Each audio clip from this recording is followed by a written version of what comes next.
Good morning, students. So, ninth class और today's topic is arguments for democracy. तो पिछले slide में हम लोगों ने पढ़ा था कि हम लोग कहीं ना कहीं डेमोक्रेसी का फेवर करते हुए उसकी कमियां भी बता रहे थे. इस स्लाइड में हम लोग डेमोक्रेसी के लिए फ़ाइट करेंगे, हम उसके लिए हम आर्ग्यूमेंट्स करेंगे. First of all, we have to discuss one example. 1958 to 1961 में एक फेमाइन आया था. फेमाइन मीन्स जिसे हम बोलते हैं सूखा. सूखा पड़ गया था. चाइना और इंडिया उन दोनों पे इम्पैक्ट पड़ा था. चाइना की कंडीशन बहुत ही बुरी हो गई थी उस टाइम पर. 3 crore people died. 3 crore people उस टाइम पर उनकी डेथ हो गई. बट अगर बात करें, नेबरिंग कंट्री है इंडिया, हमारी जो इकोनॉमिक कंडीशन थी, हमारी इकोनॉमिक कंडीशंस बेटर थी चाइना से.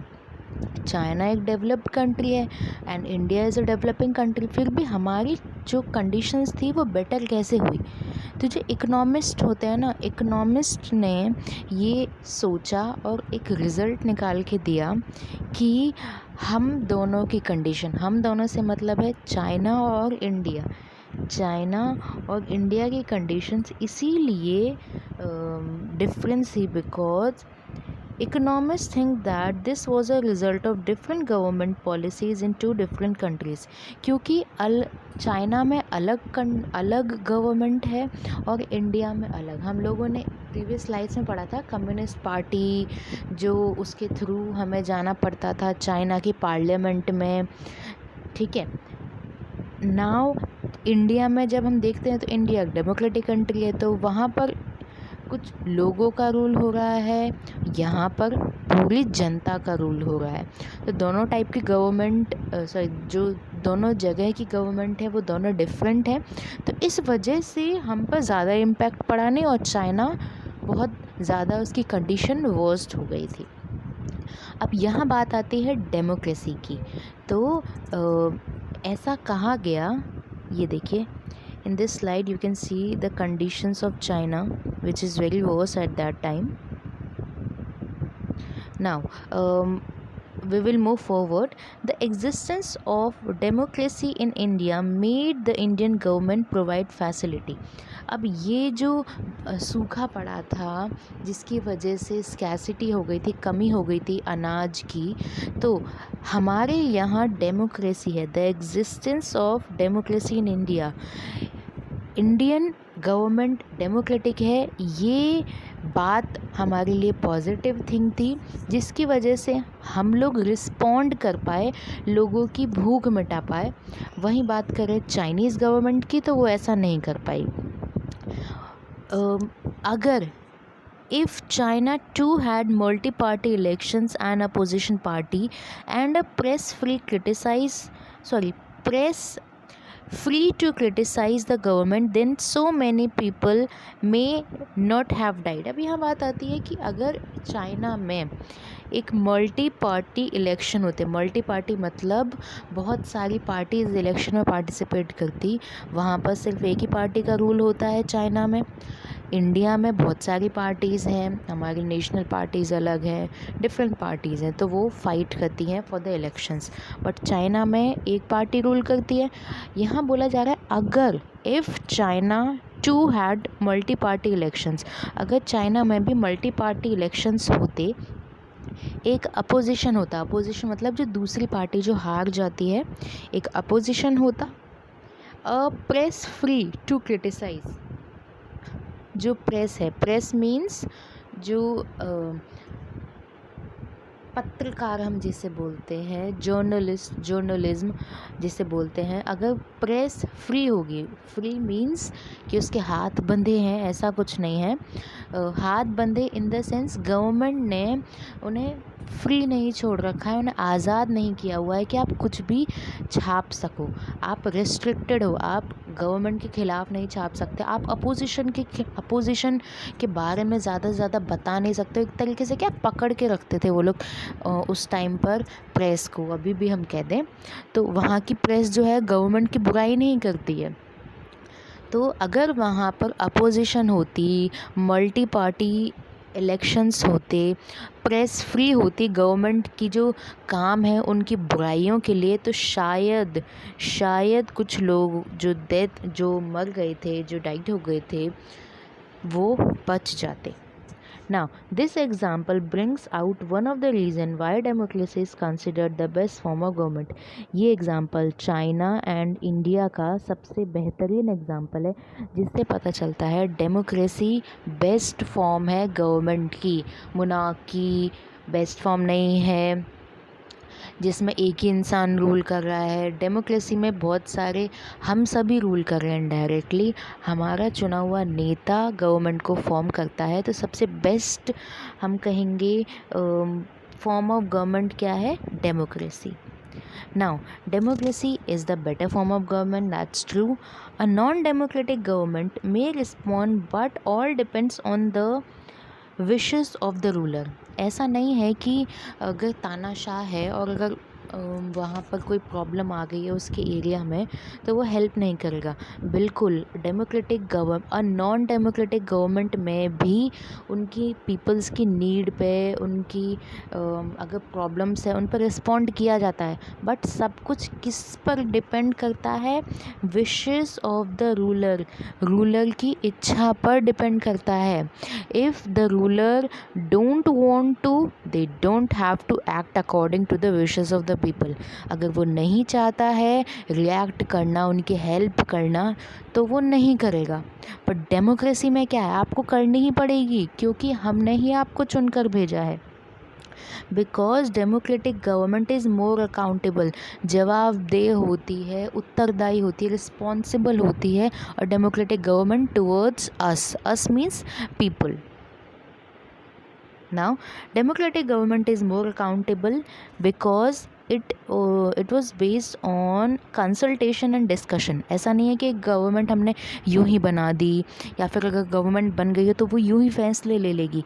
डिसीजंस इन्वॉल्व होते हैं, डिसीजंस में बहुत सारे लोगों को इन्वॉल्व किया जाता है, लंबे चौड़े डिस्कशंस होते हैं। एग्ज़ाम्पल हम लेंगे कि एक न्यू स्टेट की फॉर्मेशन करनी है, तो कोई चीफ मिनिस्टर बोलेगा, उसकी वजह से, उसके बोलने से कोई न्यू स्टेट की फॉर्मेशन नहीं हो जाएगी। बहुत ज़्यादा लंबे डिस्कशंस होंगे, कंसल्टेशंस होंगी, उसकी नीड देखी जाएगी है कि नहीं है। अगर नहीं है तो वो कैंसिल कर दी जाएगी, अगर है तो किस बेसिस पे है, लोगों की सलाह ली जाएगी। आगे अगर कुछ उससे प्रॉब्लम्स होती हैं उसका डिस्कशन होगा, कंसल्टेशन होगा। तो कोई भी काम बिना डिस्कशन, मीटिंग्स के ये सब नहीं होता है इन अ डेमोक्रेटिक गवर्नमेंट। बट अगर हम बात करें तानाशाह राज्य की, तानाशाह स्टेट की, वहाँ जो मर्जी आए तानाशाह करेगा, उसके बाद को कोई भी कट करने वाला होगा ही नहीं।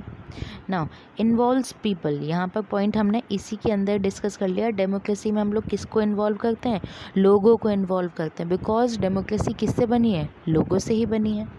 और दस democracy improves the quality of decision making.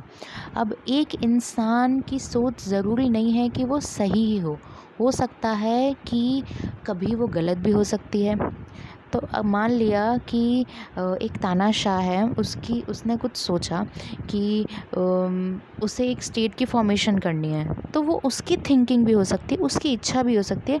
ज़रूरी नहीं है कि वो डिसीज़न आगे जाके सही हो, वहाँ के लोगों को नहीं करवाना होगा। अगर आपने ज़बरदस्ती कर भी दिया तो वहाँ पर दंगे हो सकते हैं, कोई भी इश्यूज़ हो सकते हैं। तो वो उस इंसान की पर्टिकुलर, मतलब उस रूलर की पर्टिकुलर थिंकिंग थी और उसने करवा दिया एक न्यू स्टेट की फॉर्मेशन। अब वहीं पर हम डेमोक्रेटिक गवर्नमेंट की बात करते हैं तो सब पर्सपेक्टिव को ध्यान में रख कर स्टेट की फॉर्मेशन होगी। ओके, सो यहाँ क्या हो रहा है? Improves the quality of decision making. कोई भी डिसीज़न अगर बन रहा है तो उसकी क्वालिटी इम्प्रूव हुई। कैसे? डिस्कशन से, involvement of the people, consultation etcetera. Now, democracy provides a method to deal with differences and conflicts. जो भी मैं आपको पॉइंट्स बता रही हूँ वो आपकी बुक के पेजेस में हाईलाइटेड है, मींस डार्क करके लिखी हुई हैं, डार्क ब्लैक कलर में है। उन्हीं को हम एक्सप्लेन कर रहे हैं। जो पॉइंट्स लिखे हुए हैं वो आपकी बुक के अंदर, उनके नीचे उनकी समरी दी हुई है, that I am explaining to you. Now, point, democracy provides a method to deal with differences and conflicts. As we all know that India is a democratic country, unity in diversity हमारा एक तरीके से नारा है, हम बोल सकते हैं. सो इंडिया में तरह तरह की डिफरेंसेस हैं, जैसे रूरल एरिया है, अर्गेरियन एरिया है, हम एक दूसरे की रेस्पेक्ट करते हैं, स्पिरिचुअल एंड मटेरियलिस्टिक थिंकिंग है, इंडिविजुअल एंड कलेक्टिविज्म है, कास्ट एंड क्लास की डिफरेंस है, रंग, त्योहार, स्टेट्स की खान पान, सब कुछ डिफरेंट होते हुए भी इंडिया क्या है, एक है. इंडिया में क्या है, यूनिटी इन डाइवर्सिटी है. ओके, सो डेमोक्रेसी हमें ये प्रोवाइड करवाती है इन डिफरेंसेस और कॉन्फ्लिक्ट से डील करने का. अगर यही सारी चीज़ें एक नॉन डेमोक्रेटिक गवर्नमेंट के सामने होती तो वो तो सुनता ही नहीं किसी की बात, या सुनते ही नहीं, वो अपनी रूल अपनी मर्ज़ी चलाते. पर डेमोक्रेसी में क्या है, हम डिफरेंसेस और कॉन्फ्लिक्ट्स को साथ लेकर चलते हैं. अगर कोई प्रॉब्लम है कम्युनिटीज़ के बीच में, ये नहीं है कि हम किसी का फेवर करते हैं, हम दोनों कम्युनिटी की बात सुनते हैं और सही फैसला लेते हैं. Democracy enhances the dignity of citizens. यहाँ पर हर इंसान की वैल्यू है. वैल्यू से मतलब तानाशाह अगर उसे जो चाहिए या फिर अगर उसके ख़िलाफ़ किसी ने काम कर दिया तो उसका गला काट देंगे. बट डेमोक्रेसी में अगर कोई क्राइम होता है तो सब एक पूरा प्रोसेस होता है, कोर्ट जाना पड़ता है, लंबा सा प्रोसेस है. ऐसा नहीं कि उसकी गर्दन काट देंगे या फिर कोई भी पनिशमेंट उसको दे देंगे. तो हर इंसान की डिग्निटी है, सिटीजन्स की डिग्निटी है, वहाँ पर सबका सम्मान है, सबको साथ लेकर चला जाता है. किसी को भी पीछे नहीं छोड़ा जाता रिलीजन के नाम पे, कास्ट के नाम पे, जेंडर के नाम पे. Democracy is better than other forms of government because it allows us to correct its own mistake. हमने कॉपी में कोई मिस्टेक की, ओके, सो हम उसे करेक्ट कर सकते हैं, सही कर सकते हैं. बट पेंसिल से की, हमने मान लिया पेंसिल से की तो हम उसे रब करके करेक्ट कर सकते हैं. पर जो पेन से हो गया वो तो कट करना ही पड़ता है, निशान रह जाते हैं. आप कट करेंगे, एक लाइन कट से कट करेंगे, फिर भी दिखता है वो, ठीक है. यहाँ हम बात कर रहे हैं डेमोक्रेसी सबसे बेटर फॉर्म है गवर्नमेंट का, क्योंकि हम यहाँ पर अपनी गलतियों को सुधार सकते हैं. मान लिया एक गांव में एक रूलर है जिसने पैसे दे के इलेक्शन जीत लिया और 5 साल तक उसने कोई काम नहीं किया, बिल्कुल काम नहीं किया, उस पर्टिकुलर एरिया के डेवलपमेंट में कोई कंट्रीब्यूशन नहीं दिया.